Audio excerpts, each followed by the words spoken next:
Good evening, Las Vegas. How you guys doing? I'm glad to say this is my home. So, it's nice to be home. So, just got a couple of little words here. I would like to, well, it's my honor to introduce Bruce Kulick to you tonight.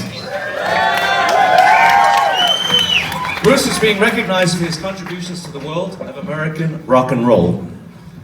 He was born in Brooklyn a few years ago, 39 years to be exact, and 372 months. He grew up in a musical family under influence of his older brother, the great Bob Kulick. He started his first band in '74 and shortly after began touring professionally. It was not long before he was playing guitar with Meat Loaf along his brother Bob, establishing the landmark of the Kulick brothers on the map. But it was the next period that would catapult Bruce to the forefront, playing guitar in Kiss. I mean, growing up on the East Coast in America and at that time, does it get any bigger than that? Bruce played on 5 studio albums and countless live recordings. In all, he was featured on 20 band releases. During his time, he never wore makeup. Unlike tonight. In fact, after Bruce left, Kiss had to start wearing makeup again. I like to think they had to make up for the departure of the good-looking guy in the band. Even after 12 years when he left Kiss, he continued to work with his Kiss alumni, appearing on projects with Paul, Gene, and Eric. He formed the band Union and co-wrote and played 3 albums which were released, rolling him over into the millennium. And in 2000, he started his longest spell with Grand Funk Railroad.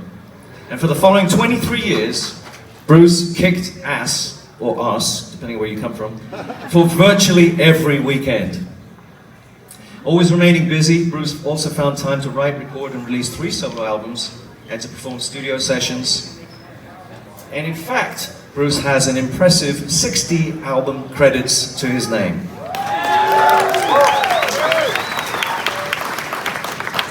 I had the pleasure of working together with Bruce at many fantasy camps. Often I was in the position of musical director, and the very first thing you notice about Bruce was his level of perfection.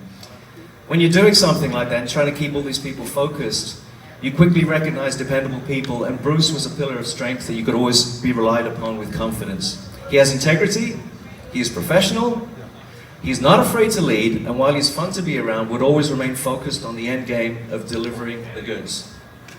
I'll tell you just a quick funny story.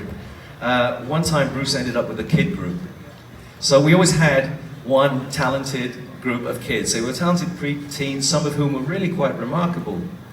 But they were still kids, they were goofing around, and it was always a bit of a straw pick, and this one time Bruce was the lucky guy to coach them. I remember seeing him trying to deal with the juveniles' distraction, trying to maintain focus. Bruce, as you can see, is rather tall. And that vision of him on a stage attempting to conduct and crack the whip with a bunch of excitable kids less than half of his height remains pasted in my memory. Those kids look not unlike the Munchkins Lollipop Guild performance. Although Bruce didn't look quite as good as Dorothy. But seriously, he coached these kids to be as perfect as any band could have been. 3 years ago he moved here to Las Vegas, where he lives now with his beautiful wife, the lovely Lisa.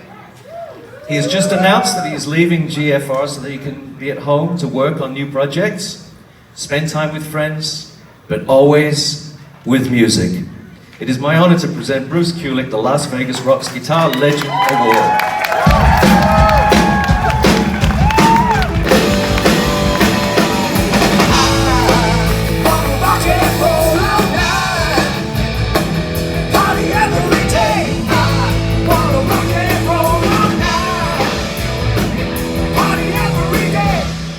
There's that song, right, Sally? I wanted that song here. Thank you so much, Phil. Thank you so much. You went deep. I love that. And I'm really honored to be here for this kind of event. I have many of my heroes here, too. This is unbelievable to have, you know, just great music. Look, I grew up in Brooklyn watching the Beatles. I was so moved by that, and obviously music was a big part of growing up, the British invasion, Jimi Hendrix, Led Zeppelin, and went on. And the guitar was always nearby, okay? And the opportunity to play with people like Meatloaf and then to move into something like Kiss for 12 years, I am so fucking blessed, okay? And, right? And of course, I worked hard. I always really paid attention. I really learned from everybody that I worked with. And it's really a case of just completely being dedicated to that instrument and the music, okay? Now, real quick thing before I finish, just I want to thank Sally, of course my beautiful wife Lisa, for all the support. You gotta have a good woman in your life, it really helps. And other than that, I just think this is wonderful to bring everybody together here in Las Vegas for this evening. And I have to say, I love music, I love my guitar, and I love you all. Thank you so much. Appreciate it.